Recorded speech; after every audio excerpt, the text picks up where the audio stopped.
মিলে তাকে চতুর্দিকে বেষ্টন করে ধরলো। কি ব্যবস্থা তুমি করবা? বলে যে এই মেয়েটার পরিবর্তে আমি আবুল বারাকাতকে আপনারা সাজায় দেন, শাড়িটা আমাকে পরায় দেন, বাকি ব্যবস্থা যা করার আমি করব। সুবহানাল্লাহ বলেন। সুবহানাল্লাহ। নির্ধারিত সময় আইসা যাইতেছে, বাদশার সৈন্য দলা চতুর্দিকে উপস্থিত হয়ে গেছে। কুমারী মেয়েটাকে দৈত্যের নামে উৎসর্গ করবে। হাফেজ আবুল বারাকাত সাজসজ্জা কইরা নতুন নববধূ সাইজা লাল পোশাক পরিধান করে লাল শাড়ি পরিয়া বাদশার সৈন্যদের সামনে উপস্থিত হয়ে গেছে। বাদশার সৈন্যরা তাকে মেয়ে মনে করে, কন্যা মনে করে রাতে অন্ধকারে গভীর রজনীতে মালতার দ্বীপের মাঝখানে নতুন একটা জাহাজে উঠায়া যেখানে ওই দৈত্য উঠে আসে গভীর রজনীতে ওই স্থানে তাকে রাইখা আসছে। রাতের শেষ বেলায় দৈত্য যখন পানির গভীর থেকে উঠবে, মেয়েটাকে গ্রাস করার জন্য খাওয়ার জন্য যখন আসবে, হাফেজ আবুল বারাকাতকে রেখে আসার পর থেকে তিনি ওই সমুদ্রের মাঝখানে মালতা দ্বীপের মাঝখানে বসে বসে অন্য কারোর কথা না, কোনো রাজা বাচ্চার কথা নয়, দুনিয়ার কোনো কিছুর চিন্তা তার দিলের ভিতরে নাই। ও বান্দা বসে বসে আল্লাহ পাকের পবিত্র কালামে মজিদের তিলাওয়াত তখন তিনি করতেছিলেন। সুবহানাল্লাহ বলেন। সুবহানাল্লাহ। যখন দৈত্যটা বেশি আসতেছিল, হাফেজ আবুল বারাকাত গুনগুন গুনগুন সুরে আল্লাহ পাকের পবিত্র কালামের তিলাওয়াতের ধ্বনি তার জবান থেকে বেশি আসতেছিল। সুবহানাল্লাহ। দৈত্যটা বসে আসবে, হাফেজ আবুল বারাকাত টের পেয়ে গেছেন দৈত্যটা এবার বেশি আসতেছে। কন্যাকে গ্রাস করার জন্য, যুবতী কুমারী রূপসী নারীটাকে গ্রাস করার জন্য দৈত্য আসতেছে।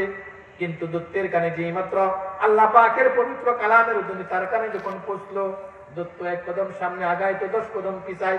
এইভাবে চলতে চলতে চলতে চলতে রাত্রি শেষ হয়ে গেল।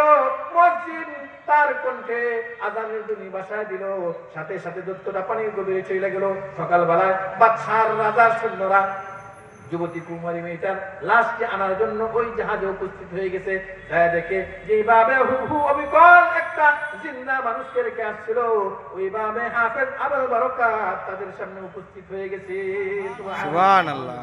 লোকেরা সবাই মিলে মালতার দ্বীপে হাফেজ আবুল বারাকাতকে নিয়ে আসছে লোকজনের সামনে। আয়না বলতেছে, কি ঘটনা, কি তুমি কেমনে বাঁচলা এই মালতার দ্বীপে? এত বছর ধরে আমরা প্রতি বছর একটা যুবতী সুন্দরী কুমারী রূপসী মেয়েকে আমরা উৎসর্গ করি, কোনোদিন কোনো বছর তো সে জীবিত ফিরে আসতে পারে নাই। কারণ কি ঘটনা, কি তুমি কেমনে ফিরে আসলা? তোমার ভিতরে এমন কি অলৌকিকত্ব আছে? তোমার ভিতরে কি মুজিজা আছে? কি পাওয়ার আছে? কি ক্ষমতা আছে? যে পাওয়ারের বিনিময়ে, ক্ষমতার বিনিময়ে তুমি আজকে হাফেজ আবুল বারাকাত নিয়া তোমার জীবনটাকে তুমি বাঁচায়া জিন্দা হয়ে তুমি দ্বিতীয়বার আমাদের মাঝখানে ফিরে আসছো। হাফেজ আবুল বারাকাত বলে, আমার ভিতরে কোনো শক্তি নাই, কোনো ক্ষমতা নাই, কোনো পাওয়ার নাই, কিছুই নাই, কেবলমাত্র শুধুই মাত্র একটা গুণ আমার ভিতরে আছে, একটা পাওয়ার আমার ভিতরে আছে। বলে সেই পাওয়ারের নাম কি? সেই পাওয়ারের নাম হইল তালিউল কোরআন। আমি আল্লাহ পাকের পবিত্র কালামের তিলাওয়াত ওই সময় করতেছিলাম যখন পানির গভীর থেকে দৈত্যটা আমাকে গ্রাস করার জন্য আসতেছিল, তখনও আমার জবান দিয়া আল্লাহ পাকের পবিত্র কালামের তিলাওয়াতের ধ্বনি বের হইতেছিল। সুবহানাল্লাহ। কালাম আমি তিলাওয়াত করেছি, দৈত্য আমাকে গ্রাস করবে দূরের কথা, আমার ধারে কাছে, আমার আশেপাশে আসতে পারে নাই। সুবহানাল্লাহ। সুবহানাল্লাহ। এ হাফেজ আবুল বারাকাত, তোমার কথা যদি সত্য হয়ে থাকে, সত্য যদি প্রমাণ হয়, তোমার কালাম যদি সত্য হয়ে থাকে, তোমার উপরে নাকি একজন রব আছে, একজন নাকি মালিক আছে, একজন নাকি খোদা আছে, আল্লাহ আছে। তোমার খোদা, তোমার কালাম, তোমার তিলাওয়াত সব কিছু যদি সত্য হয়ে থাকে, আগামী বছর আবার এই নির্ধারিত রাত্রি আসবে, সময় আসবে। এ হাফেজ আবুল বারাকাত, তুমি যদি সত্যি সত্যি আবার নিজেকে জীবিত প্রমাণ করতে পারো, তাইলে আমরা মালতার দ্বীপের সমস্ত লোকেরা তোমার কাছে ওয়াদাবদ্ধ হইতেছি, যদি তুমি আবার পুনরায় জীবিত হয়ে আমাদের মাঝখানে ফিরে আসতে পারো, হাফেজ আবুল বারাকাতে ওয়াদা করলাম আমরা মালতার দ্বীপের সমস্ত মানুষ তোমার হাতে হাত রাইখা একসাথে কালিমা পড়া আমরা সকলেই তোমার হাতে হাত রাইখে মুসলমান হয়ে যাব।